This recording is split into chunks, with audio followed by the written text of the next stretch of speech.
നമസ്കാരം.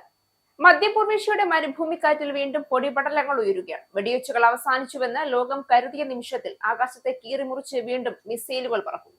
സമാധാനത്തിന്റെ നേർത്ത നൂലിലേൽ തൂങ്ങിയിരുന്ന പശ്ചിമേഷ്യ വീണ്ടും യുദ്ധത്തിന്റെ അഗ്നികുണ്ഡത്തിലേക്ക് വീഴുമോ എന്ന ആശങ്കയാണ് ഇന്ന് ലോക തലസ്ഥാനങ്ങളെ അലട്ടുന്നത്. ഏപ്രിൽ 8 താൽക്കാലിക വെടിനിർത്തലിനു ശേഷം ആദ്യമായി ഇറാനും ഇസ്രയേലും പരസ്പരം നേരിട്ട് ആക്രമണം നടത്തിയിരിക്കുന്നു. ടെഹ്റാനിലും ഇസ്ഫഹാനിലും മുഴങ്ങിയ സ്ഫോടനങ്ങൾ വെറും സൈനിക നടപടികളല്ല, അതൊരു രാഷ്ട്രീയ ഭീഷണിയാണ്, ഒരു മുന്നറിയിപ്പാണ്, ഒരു ശക്തി പ്രകടനമാണ്. അതിനുമപ്പുറം പശ്ചിമേഷ്യയിലെ അധികാര സന്തുലിതാവസ്ഥയെ വീണ്ടും നിർവചിക്കാനുള്ള ശ്രമമാണ്. യുഎസിന്റെ നിർദ്ദേശം അവഗണിച്ചാണ് ഇസ്രയേൽ ഇറാനെ ആക്രമിച്ചത്. ഇതോടെ യുഎസ് ഇറാൻ സമാധാന ചർച്ചകൾ വീണ്ടും അനിശ്ചിതത്വത്തിലായി. ഇസ്രയേൽ ആക്രമണത്തെ തുടർന്ന് ഇറാൻ പടിഞ്ഞാറൻ വ്യോമാതിർത്തി അടച്ചതായി വാർത്താ ഏജൻസിയായ അസോസിയേറ്റഡ് പ്രസ് റിപ്പോർട്ട് ചെയ്തു. ലെബനനെ ആക്രമിച്ചതിന് മറുപടിയായാണ് ഇറാൻ ഇസ്രയേലിനെ ആക്രമിച്ചത്. യുഎസുമായി സമാധാന കരാർ സാധ്യമാകണമെങ്കിൽ ലെബനനെ ആക്രമിക്കുന്നത് അവസാനിപ്പിക്കണമെന്നാണ് ഇറാൻ പറയുന്നത്. ലെബനൻ തലസ്ഥാനമായ ബെയ്റൂട്ടിന്റെ തെക്കൻ പ്രദേശങ്ങളിൽ ഇസ്രയേൽ ഞായറാഴ്ച കനത്ത ആക്രമണം നടത്തിയിരുന്നു. ലെബനനിലെ ആക്രമണം താൽക്കാലികമായി നിർത്തണമെന്ന യുഎസിന്റെ അഭ്യർത്ഥന ലംഘിച്ചുകൊണ്ടായിരുന്നു ഇസ്രയേലിന്റെ ഈ നീക്കമുണ്ടായത്. ഇറാൻ പിന്തുണയുള്ള ലെബനനിലെ ഹിസ്ബുള്ള പോരാളികൾ തങ്ങൾക്കു നേരെ വെടിയുതിർത്തതായി ഇസ്രയേൽ അവകാശപ്പെട്ടു. ഞായറാഴ്ച രാത്രി ഇറാന്റെ ആക്രമണം ഉണ്ടായതിനു പിന്നാലെ തിരിച്ചടിക്കരുതെന്നും നയതന്ത്ര ചർച്ചകളിലൂടെ സാഹചര്യം കൈകാര്യം ചെയ്യണമെന്നും US president Donald Trump Israel പ്രധാനമന്ത്രി ബെന്യാമിൻ നെതന്യാഹുവിനോട് ആവശ്യപ്പെട്ടിരുന്നതായി മാധ്യമങ്ങൾ റിപ്പോർട്ട് ചെയ്തു. എന്നാൽ ഇസ്രയേൽ ഇത് മുഖവിലക്കെടുത്തില്ല.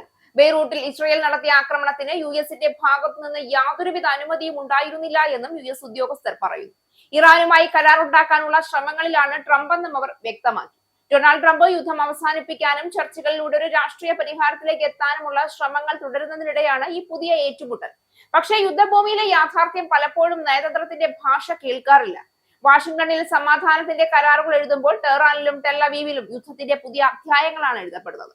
ഇസ്രയേലിന്റെ കാഴ്ചപ്പാടിൽ ഇത് പ്രതിരോധത്തിന്റെ രാഷ്ട്രീയം, ഇറാന്റെ കാഴ്ചപ്പാടിൽ അത് അഭിമാനത്തിന്റെ പോരാട്ടം. എന്നാൽ ഈ രണ്ട് രാഷ്ട്രങ്ങളുടെയും ദേശീയ താല്പര്യങ്ങൾക്കിടയിൽ കുടുങ്ങിക്കിടക്കുന്നത് മുഴുവൻ പശ്ചിമേഷ്യയാണ്. ഓരോ മിസൈലും പതിക്കുന്നത് ഒരു സൈനിക താവളത്തിൽ മാത്രമല്ല, ആഗോള എണ്ണ വിപണിയിലും അന്താരാഷ്ട്ര നയതന്ത്രത്തിലും ലോക സമ്പദ് വ്യവസ്ഥയിലുമാണ്. ഈ സംഘർഷത്തിന്റെ പിന്നിൽ സുരക്ഷാ ആശങ്കകൾ മാത്രമല്ല, ആഭ്യന്തര രാഷ്ട്രീയ ലക്ഷ്യങ്ങളും ഒളിഞ്ഞിരിപ്പുണ്ട്.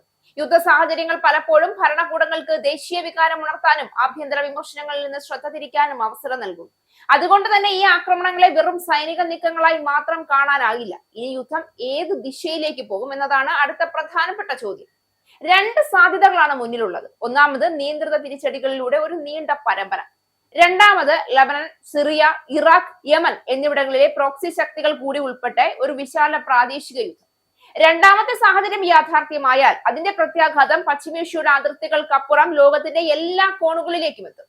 ഇന്ന് ടെഹ്റാനിൽ കേട്ട സ്ഫോടന ശബ്ദം ഒരു നഗരത്തിന്റെ മാത്രം വേദനയല്ല, അത് സമാധാനത്തിന്റെ പരാജയത്തെ കുറിച്ചുള്ള അവസാന മുന്നറിയിപ്പാണ്. പശ്ചിമേഷ്യ വീണ്ടും ഏത് നിമിഷവും പൊട്ടിത്തെറിക്കാൻ പോകുന്ന അഗ്നിപർവ്വതത്തിന്റെ വക്കിൽ നിൽക്കുകയാണ്. ചോദ്യം ഒന്ന് മാത്രം: ഈ തീ ഇനി നിയന്ത്രിതമായി കത്തുമോ, അതോ ലോകം മുഴുവൻ ഇതിനെ വിഴുങ്ങുമോ?